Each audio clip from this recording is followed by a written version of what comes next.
1. Targeted therapy.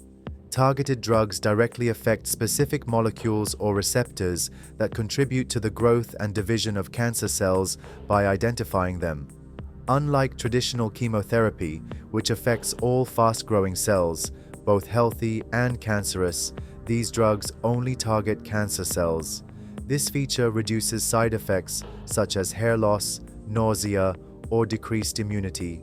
Examples include HER2 inhibitors in breast cancer and BRAF inhibitors in skin cancer.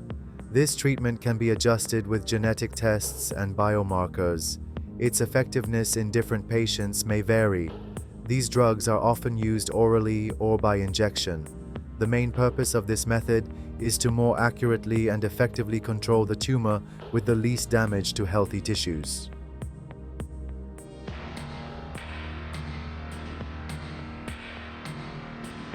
2. Immunotherapy. Immunotherapy, by stimulating the patient's immune system, teaches it to identify and destroy cancer cells. In some patients, cancer cells have the ability to hide from the immune system, but immunotherapeutic drugs remove this barrier. One of the most common types of this treatment is immune checkpoint inhibitors, which allow T cells to act more actively.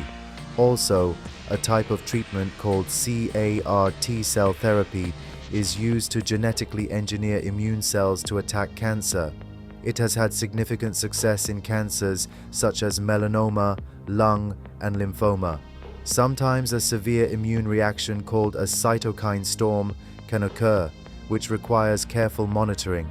Immunotherapy is a big step towards treating treatment-resistant cancers. The future of this method is very promising. 3. Combination therapy. In combination therapy, 2 or more anti-cancer drugs are given to the patient simultaneously or in a certain order to increase the effectiveness of the treatment. This approach reduces the likelihood of cancer cells being resistant to a drug. Each drug may have a different mechanism of action, and synergy between them leads to more effective destruction of tumor cells. This method is especially effective in advanced or metastatic cancers. The combination of targeted drugs, chemotherapy, and immunotherapy has also become common.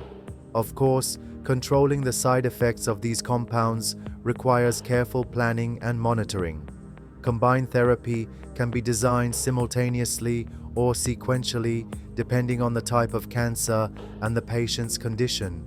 Research is constantly exploring new drug compounds. 4. Stem cell-based drugs. Stem cells have the ability to transform into different types of cells in the body and have found several applications in the treatment of cancer. One of the most important applications is the transplantation of hematopoietic stem cells after intense chemotherapy to repair the patient's bone marrow. Also, these cells can be used to regenerate damaged tissues or produce specific immune cells. This approach is still in the research phase, but the preliminary results are promising. Using engineered stem cells in the future can help treat cancers more specifically. Among the challenges is the risk of unwanted differentiation or the development of secondary tumors. CRISPR technology has revolutionized the genome editing of these cells. Stem cell-based drugs can complement other methods.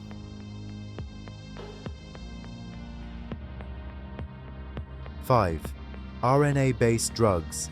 These drugs work by interfering with the expression of certain genes that promote the growth or stability of cancer cells. For example, small interventionist RNAs, siRNAs, can turn off specific messengers and inhibit the production of proteins vital to the tumor. mRNA drugs can also produce anti-cancer proteins in the body or stimulate the immune system.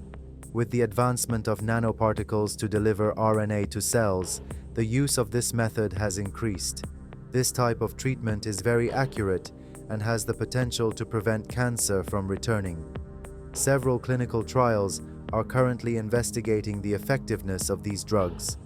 One of the biggest benefits of this treatment is the ability to design quickly and specifically based on the genetic type of the patient's cancer.